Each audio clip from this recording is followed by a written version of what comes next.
Akulturasi. Akulturasi merupakan suatu proses sosial dalam masyarakat di mana terjadi interaksi antara dua budaya yang berbeda sehingga mengakibatkan terbentuknya budaya baru.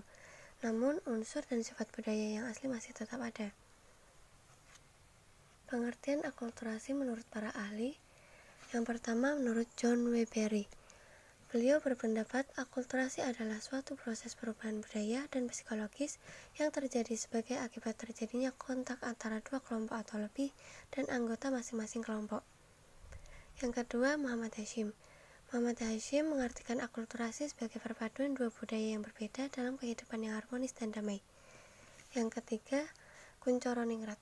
Kuncoro Ningrat menyebut akulturasi adalah sebuah proses sosial di mana masuknya kebudayaan asing secara perlahan dapat diterima tanpa menghilangkan kebudayaan asli suatu masyarakat. Penyebab akulturasi itu disebabkan oleh faktor internal dan faktor eksternal. Faktor internal merupakan faktor yang bersumber dari masyarakat itu sendiri. Contohnya, penduduk yang semakin bertambah dan berkurang karena adanya kelahiran, kematian, dan migrasi. Yang kedua itu faktor eksternal, bersumber dari luar. Faktor itu kemudian mempengaruhi masyarakat dan mengubah tatanan masyarakat. Contohnya, terjadinya peperangan pada suatu negara, adanya pengaruh kebudayaan asing melalui proses difusi, penyebaran budaya, akulturasi, dan asimilasi. Selanjutnya, jenis akulturasi. Yang pertama ada substitusi, suatu proses penggantian unsur budaya yang lama diganti dengan unsur budaya yang baru dengan memberikan nilai tambah bagi penggunanya. Selanjutnya, sinkretisme, yaitu proses terbentuknya suatu sistem baru sebagai akibat perpaduan unsur budaya lama dengan unsur budaya baru. Sinkretisme ini biasanya dapat terjadi pada sistem keagamaan. Selanjutnya ada penambahan atau addition, yaitu proses pemberian nilai tambah terhadap unsur budaya lama dengan unsur budaya baru. Selanjutnya ada penggantian atau deculturation, yaitu proses akulturasi di mana unsur budaya yang lama digantikan oleh budaya yang baru. Contoh, delman digantikan oleh angkutan umum. Selanjutnya ada originasi, yaitu proses masuknya unsur budaya baru yang memberikan perubahan besar dalam kehidupan masyarakat. Contohnya, listrik masuk ke desa terpencil. Selanjutnya ada penolakan atau rejection, yaitu penolakan terhadap budaya yang baru karena dianggap memberikan dampak negatif, di mana masyarakat tidak siap atau tidak setuju dengan pembaruan budaya tersebut. Selanjutnya, contoh akulturasi budaya. Contoh yang pertama ada di seni bangunan. Contoh yang nyata dan dapat dilihat dari terjadinya akulturasi budaya adalah dalam seni bangunan seperti masjid dan makam. Makam-makam di Indonesia merupakan akulturasi budaya Hindu dan Buddha. Makam-makam yang terletak di tempat-tempat tinggi menunjukkan kesinambungan tradisi yang merupakan penjawantahan pendirian punden-punden berundak pada masa megalitik. Contoh akulturasi yang kedua ada di seni rupa. Selain dalam bangunan, akulturasi juga bisa terlihat di seni rupa, contohnya patung Buddha di Candi Borobudur dan juga relief-relief yang dilukis di rumah panggung, perahu, bercadik, dan hiasan merpati yang merupakan karya seni asli Indonesia. Selanjutnya, contoh akulturasi budaya ada di seni sastra. Penyebaran agama Islam di Indonesia merupakan salah satu contoh akulturasi di mana tulisan Arab kemudian berkembang menjadi tulisan Arab Gundul atau Arab Melayu. Abjad atau huruf-huruf Arab sebagai abjad yang digunakan sebagai penulis bahasa Arab mulai digunakan di Indonesia. Bahkan huruf Arab digunakan di bidang seni ukir. Contoh yang selanjutnya di sistem pemerintahan. Pada zaman awal, budaya yang kental adalah budaya kerajaan di mana rakyat menghormati raja. Kemudian masuk beberapa agama seperti Hindu dan Buddha sehingga rakyat juga menghormati Brahmana dan juga biksu. Juga menganggap raja adalah titisan atau reinkarnasi dewa sehingga harus dimakamkan di candi atau pura. Selanjutnya ada budaya asing. Indonesia juga kini banyak dipengaruhi oleh budaya asing. Budaya itu mulai mendekat dan melekat hampir seperti tradisi oleh anak muda. Contohnya pesta Halloween, Valentine, and Holi di India.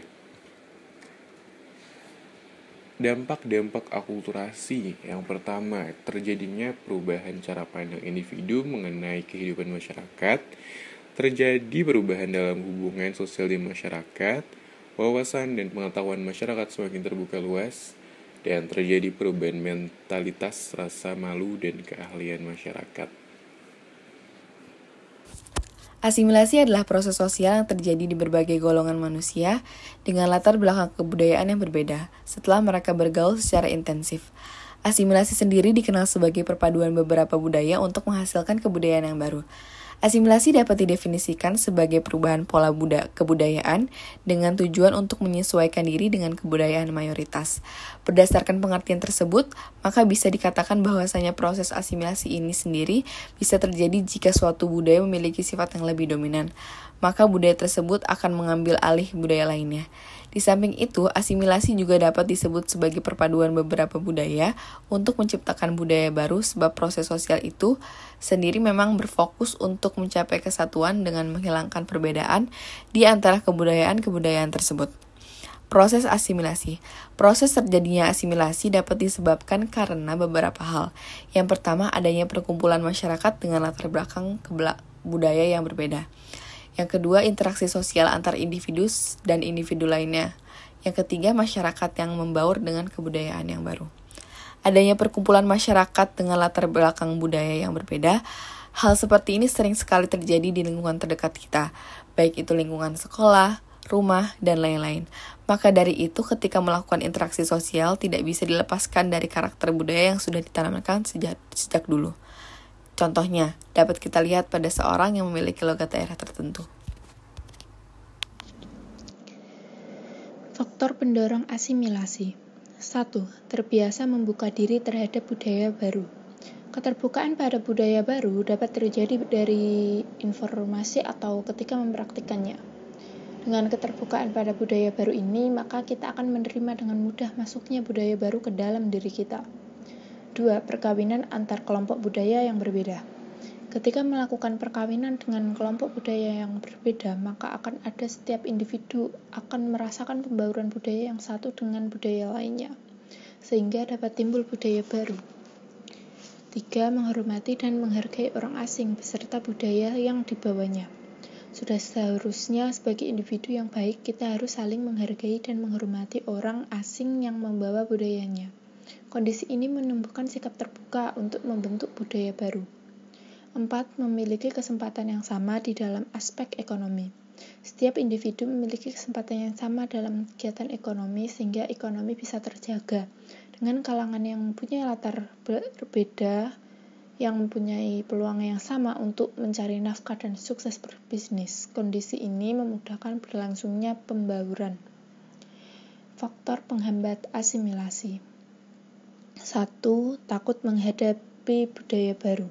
Bagi sebagian individu atau kelompok masih ada yang takut menghadapi budaya baru. Sebagian kelompok masyarakat menganggap dapat merusak dan mengurangi kemurnian budaya masyarakat setempat, sehingga berusaha untuk menutup kontak sosial dengan kelompok masyarakat lain. 2. Adanya golongan minoritas. Bagi sebagian individu atau kelompok masih ada takut menghadapi budaya baru. Kelompok minoritas ini biasanya adalah kelompok masyarakat yang terasing atau terisolasi, sehingga menghambat terjadinya interaksi sosial budaya dengan kelompok masyarakat yang lainnya. Kelompok masyarakat minoritas atau terasing akan mengembangkan pemahaman yang berbeda terhadap kelompok masyarakat luar yang dianggap asing. 3. Kurangnya ilmu pengetahuan tentang budaya asing. Jika ilmu pengetahuan budaya asing yang kita miliki tidak banyak, maka kita akan sulit untuk mempelajari budaya asing tersebut. 4. Perbedaan ciri-ciri fisik. Perbedaan ciri-ciri fisik manusia bisa menyebabkan orang lain takut untuk mempelajari budaya asing. Perbedaan ciri fisik ini dapat berupa tinggi badan, warna kulit atau rambut, dan lain-lain. Revolusi merupakan perubahan sosial maupun budaya yang terjadi secara cepat, direncanakan atau tidak direncanakan, yang biasanya dipicu karena adanya sebuah konflik dalam masyarakat. Macam-macam revolusi. Yang pertama, revolusi perubahan cepat merupakan bentuk perubahan sosial yang terjadi dalam waktu singkat dan berupa perubahan besar yang berdiri secara tunggal. Yang kedua, revolusi perubahan kecil adalah bentuk perubahan sosial yang tidak membawa dampak yang langsung dan berarti bagi masyarakat. Yang ketiga, revolusi perubahan besar adalah bentuk perubahan sosial yang membawa dampak langsung dan berarti bagi masyarakat. Yang keempat, revolusi perubahan yang dikehendaki adalah bentuk perubahan yang sudah diperkirakan atau direncanakan terlebih dahulu oleh pihak yang ingin mengadakan perubahan dalam suatu kelompok masyarakat.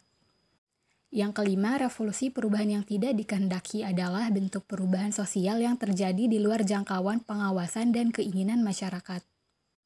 Yang keenam, revolusi perubahan struktural adalah bentuk perubahan yang sangat mendasar dan menyebabkan terjadinya reorganisasi struktur sosial masyarakat.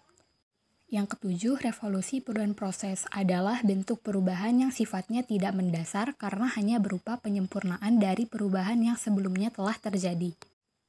Syarat-syarat terjadinya revolusi: yang pertama, keinginan umum untuk mengadakan suatu perubahan. Yang kedua, adanya pemimpin atau sekelompok orang yang mampu memimpin masyarakat. Yang ketiga, pemimpin dapat menampung keinginan-keinginan, merumuskan serta menegaskan rasa tidak puas dari masyarakat. Yang keempat, pemimpin harus dapat menunjukkan suatu tujuan pada masyarakat. Dan yang terakhir adalah adanya momentum untuk revolusi.